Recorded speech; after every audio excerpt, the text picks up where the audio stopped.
दोस्तों, कैसे हैं आप सभी लोग। आशा करती हूँ आप सभी लोग स्वस्थ होंगे, खुश होंगे। माँ और बाबा की कृपा आप सब पर बनी रहे।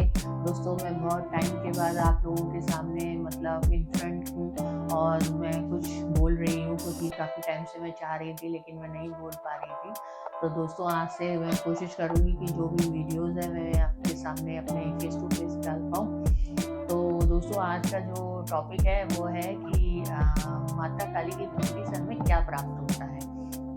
आज का हमारा विषय है कि जब भी आंख बंद करके माँ के लावण्य मेहंदी स्वरूप का ध्यान करती हूँ तो हर बार आनंद आता है। आनंद का एक सागर आता है जिसमें डुबकी लगाने के बाद बार बार ज्ञान की अनुभूति होती है। बार बार हमें ज्ञान प्राप्त होता है, नई दिशाएं दिखाई देती हैं। और फिर जब बात आती है माँ की भक्ति की भक्ति से क्या प्राप्त होता है, तो यह एक ऐसा विषय है कि मानो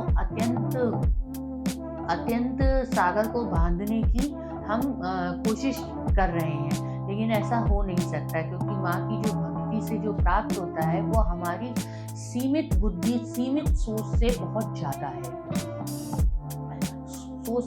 ज़्यादा है। आपकी सोच प्रोजेक्टेड है, वर्तमान के बारे में कुछ है, कुछ आपके भविष्य के बारे में कुछ है, लेकिन जो माँ है वो तो सर्वव्यापी है। उसकी जो सोच है वो वर्तमान में, भूत में, भविष्य में, सभी जगह पर है।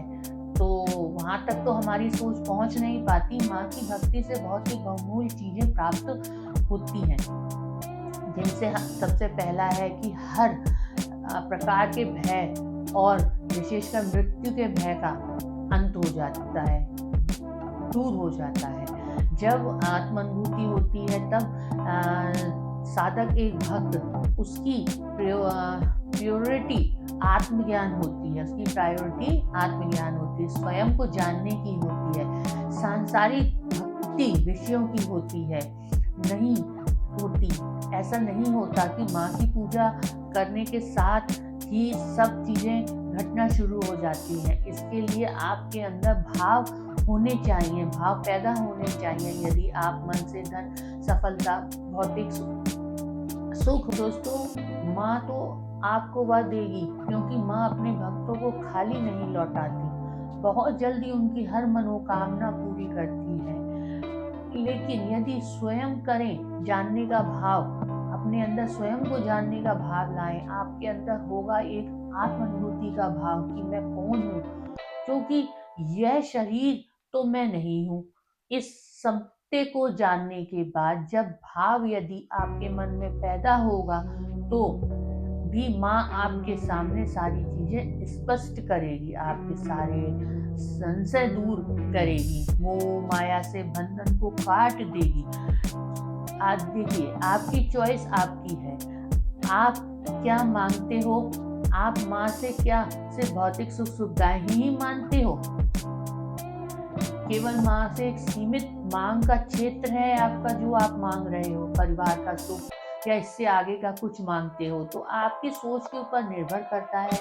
जिस प्रकार के भाव आप बोलते हो, माँ को भेजते हो, उसी हिसाब से आपको प्रत्युत्तर मिलता है। तो माँ ज्ञान प्रदान करती है, और यदि आप जिज्ञासु हैं तो इस जन्म का नहीं, जन्मों जन्मों के आप ज्ञान जान सकते हैं माँ की भक्ति से, क्योंकि माँ की ऊर्जा आपके रोम रोम में बसी हुई है, हर सेल में जाकर के बसी हुई है। उसने इस पूरे शरीर को जागृत कर रखा है। जैसे बंद कमरे की खिड़की यदि खोल ली जाए, बाहर की रोशनी से पूरा कमरा रोशन हो जाता है। दूसरी बहुमूल्य चीज जो माँ की भक्ति से मिलती है कि जो आपका विजन है, आपका दृष्टिकोण है, माँ की कृपा से विशाल हो जाता है। संकुचित दायरे से आप बाहर आते हो। आप माँ स्वयं अत्यंत स्वरूपा है, सर्वत्र है। माँ की एनर्जी से जब आप जुड़ते हैं तो उसकी सोच वैसे होने लगती है, विशाल होने लगती है। ठीक माँ की तरह आप अन्य लोगों को पहले से बेहतर समझने लगते हैं, और यदि ऐसा नहीं रहा, आपके अंदर यह बदलाव नहीं आ रहा है, तो स्वयं को चेक करने की आवश्यकता है। कहीं ना कहीं माँ से आपके कनेक्शन में ब्लॉकेज है। उन ब्लॉकेजों पर वर्क करने की, उन्हें रिमूव करने की आवश्यकता है, और इसके लिए माँ से प्रार्थना करें ताकि आपका जो दृष्टिकोण है वह सम्यक हो सके, व्यापक हो सके। संसार को देखने का नजरिया जब आपका व्यापक होगा, आपका विजन जब विस्तृत होगा, तो आपकी जो समस्याएं हैं, जो आपको पहाड़ जैसी प्रतीत हो रही थी, वह बहुत छोटी मालूम देंगी, और उससे निकलने का रास्ता जो संकेत के रूप में माँ आपको दिखाती है, बार बार आपको संकेत दे रही है, उन संकेतों को आप समझ पाएंगे। और एक चीज यहाँ मैं आपको कहना चाहती हूँ कि खासकर यह विचार दिमाग से कृपया करके निकाल दे कि माँ की भक्ति से हमारे सारे शत्रुओं का नाश हो जाएगा।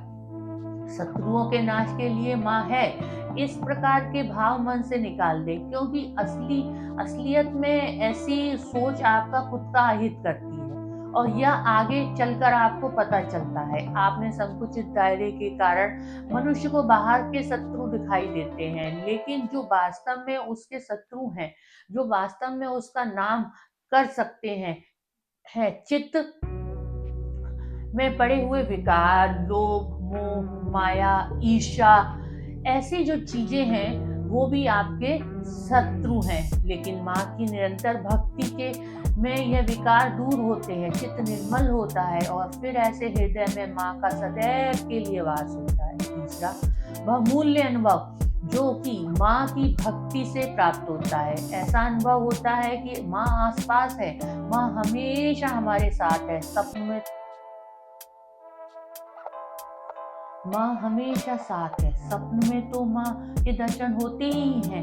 हर समय जागृत अवस्था में माँ का एहसास होता है। मन प्रफुल्लित रहता है, और माँ की भक्ति में जब आप बहुत गहरे चले जाते हो, तो आपको यह समझ में आने लगता है कि माँ की ऊर्जा सिर्फ मंदिर में नहीं है, आपके घर में नहीं है, आपके घर के मंदिर में नहीं है, वो वहाँ सीमित नहीं है, बल्कि अनंत है, हर जगह है।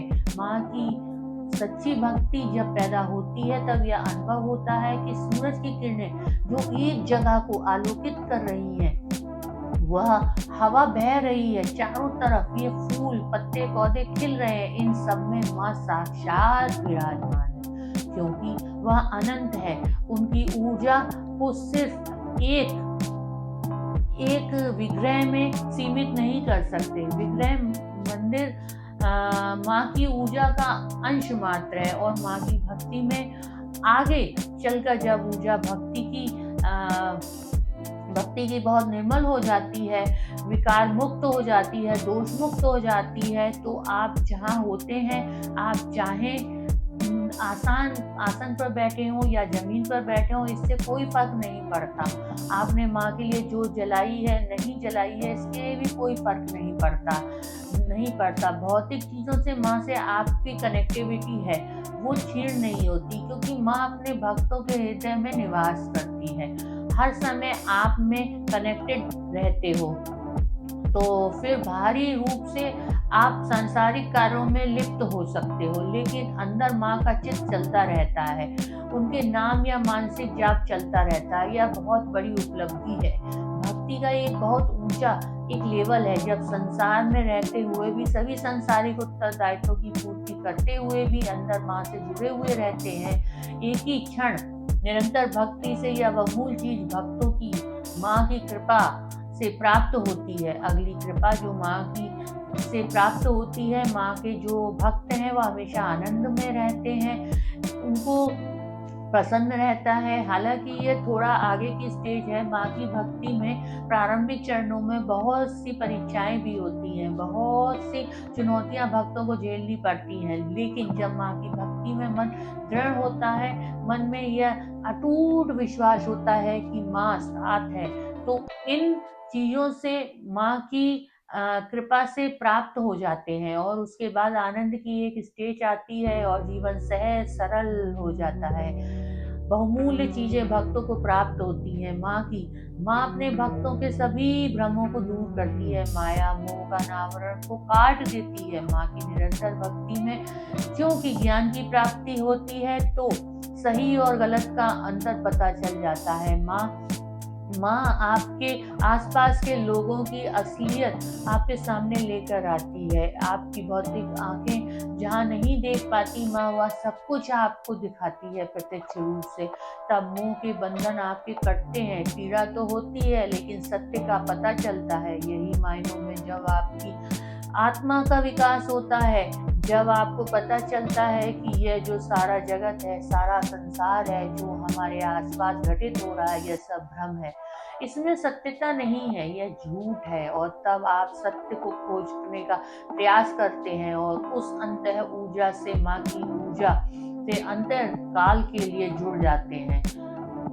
आसपास होने वाली घटनाओं से अपने आसपास के निर्लिप्त दृष्टिकोण हो जाता है। तो यह सब चीजें माँ की भक्ति से प्राप्त होती हैं। क्या प्राप्त होता है, यह तो अनंत विषय है। जितना ज्यादा वीडियो में इंक्लूड करेंगे उतना ही वीडियो लंबी होती चली जाएगी। यहाँ पर एक चीज बताना चाहती हूँ कि बस प्रारंभिक चरण में जो आपकी परीक्षाएं होती हैं, वहाँ आपको टूटना नहीं है, वहाँ आपको धैर्य रखना है, एक अच्छा दृष्टिकोण रखना है और धीरे धीरे उन सभी परीक्षाओं को आपको पार करना है, मन को विचलित नहीं करना है। उसके बाद जब वो परीक्षाएं आपकी पूरी हो जाती हैं तो इन्हें फिर अमृत तत्व की प्राप्ति होती है, जन्म मरण के बंधनों से मुक्ति की यात्रा, मोक्ष की प्राप्ति होती है। और माँ के भक्त अक्सर होते हैं क्योंकि माँ मोक्ष प्रदान करने वाली है।